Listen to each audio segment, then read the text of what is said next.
Ajá.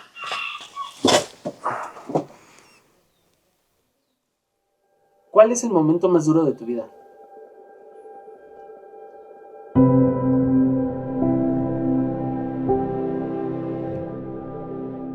Una ocasión corté unos hongos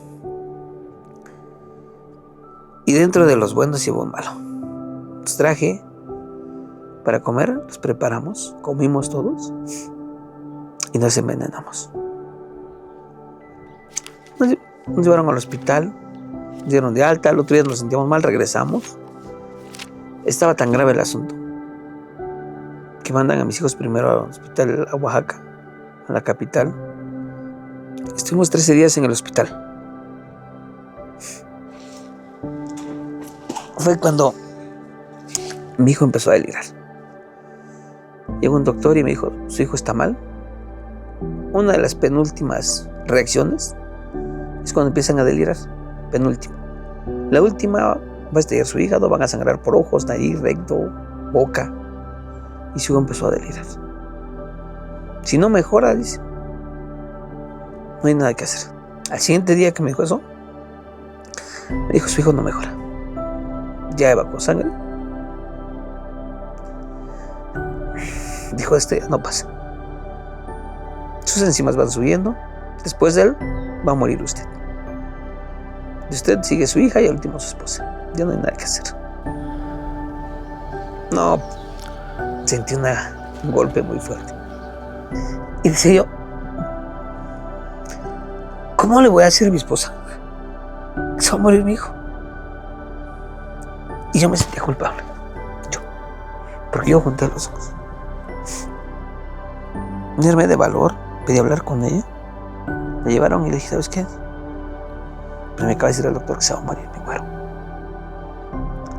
Y me puse a llorar. Y ella me decía, no, mira, pídele a Dios. Que nos ayude, se va a salvar.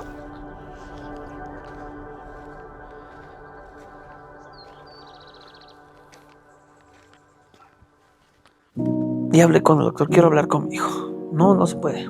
¿Por qué no es mi hijo? Hablé con un subdirector. No sé cómo le hice. Lo convencí. Le digo, es que es mi hijo. ¿Qué ustedes no sienten? ¿No se enferman sus familiares? ¿O cómo le hago entender que yo siento feo por mí? Lo convencí y me dijo, bueno, la condición para que usted vaya es con silla de ruedas.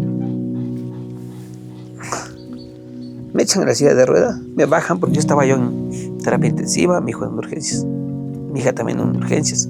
Estaba mi hijo en urgencias en pediatría. Y voy con mi hijo. Cuando va mi hijo, yo voy bajando en el elevador. Y mi cuñada me ve, yo la veo, y mi cuñada se suelta a llorar. Pero amargamente. Y veo a mi hijo acostado. Y yo salgo del elevador, yo con mi silla de ruedas, y le digo, ¿qué pasó? Cálmate. Mi cuñada Gloria desecha. Dice, es que mi güero. No puedo hablar con él. Ese fue el momento más duro, creo, que hasta ahorita llevo. Pero cuando le hablé, le dije, Gary, hijo, voltea. Y así como adormilado, ¿qué pasó? Vengo a hablar contigo. ¿Cómo no encontraba la manera de decirle que iba a morir? Yo vengo a hablar contigo, hijo. ¿Qué pasó? Digo, pero háblame fuerte, ¿no? Yo siempre he sido así como muy duro, aparento. Voltéate, pues, le digo a la fuerte. Es que tengo sueño. Me quise parar de la silla y entonces entendí por qué el doctor me puso la silla de ruedas. Digo, hijo, vengo a pedirte perdón por mi culpa. Vas a dejar la tierra. Nunca fue mi intención. Dice el doctor que no hay solución para nosotros. Vamos a morir. Me puse a llorar.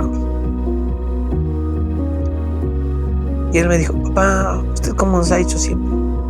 Él tenía 14 años. Cuando algo es para ti, aunque te quites, y cuando no, aunque que te pongas. No va a pasar nada, me dice. Fueron las palabras que yo muchas veces enojado, tal vez se los dije. Y él me lo dijo en el momento exacto. Pues si eso pasa, le dije, es un 1% que tenemos de vida. Pero si hay otra vida, hijo, le dije, te voy a buscar. Y te voy a querer. Con todo mi corazón. Perdón, le dije, perdón. Lo único que quería era llevar comida a la casa. No quería causarle daño a nadie. Hizo el esfuerzo y me agarró la mano. No se preocupe, vamos a estar bien. Yo no soy, tal vez porque no tuve mucho cariño, ¿no? Mi niñez no me abrazaba. La abracé. Eso. Perdón, híjole. Pero si hay otra vida te voy a buscar.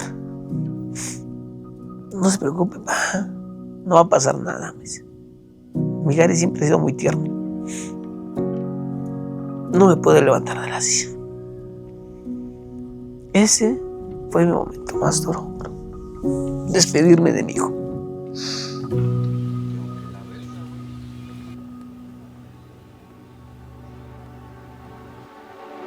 Esa noche no quería dormir, pero tampoco pedí la fe. Me importó que los demás me vieran llorar. Por momentos rezaba llorando. No me quería dormir, porque el otro día ya no iba a amanecer. Veía ahí una nube y el sol, le dije, mañana ya no voy a ver nada. Pero mi esposa igual me dijo, no pierdas la fe. Pasó ese día. Pasó otro día. Llega el doctor, las enzimas ya no siguen subiendo. No me explico cómo, pero su hijo se está recuperando. Igual ustedes. Ese fue el tercer día que me dijo que iba a morir. Me dijo el doctor, nunca olvido esa palabra. Llevo 18 años trabajando en el hospital y todos los que entran por Z salen muertos.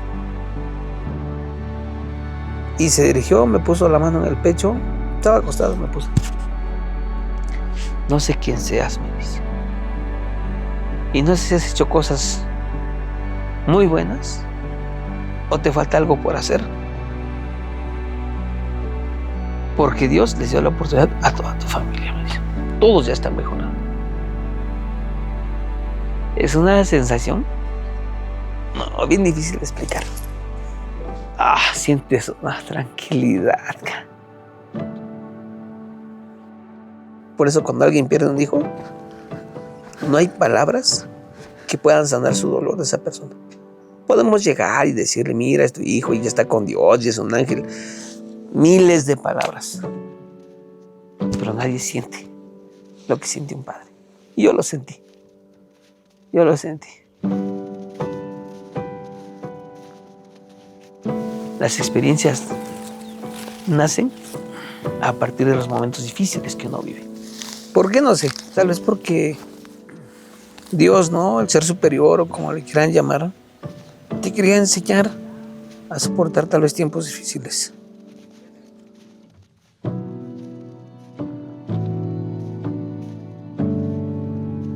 Cuando me tocó estar en esa situación, no me quería morir. El valientote, el que decía, no va a pasar nada, y si me toca me voy, todos vamos a morir un día, y que todos tienen que morir. Y ese día que iba a morir, no me quería morir. Entonces ahí para mí vivir es lo máximo. Respirar la tranquilidad del aire, disfrutar a la familia, ayudar a personas, conocer lugares, conocer personas, degustar, ¿no? Platillos, la comida. Eso es vivir.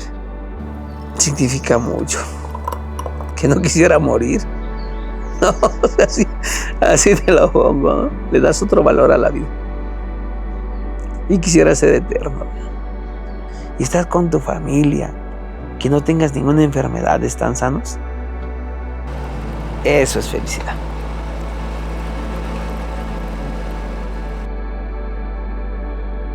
La muerte te enseña a ver mejor las cosas que te rodean. Te enseña a que disfrutes la vida. Te enseña a que le des tiempo a lo que quieres. Entonces te enseña a querer. Si quieres que sigamos dando voz a estas historias que merecen ser contadas, considera suscribirte. Tu apoyo hace la diferencia. Cada historia deja una huella. Si la de Adrián te recordó lo frágil y valiosa que es la vida, no te vayas sin conocer a Filemón. Su historia de fortaleza y luz en medio del abandono merece ser escuchada.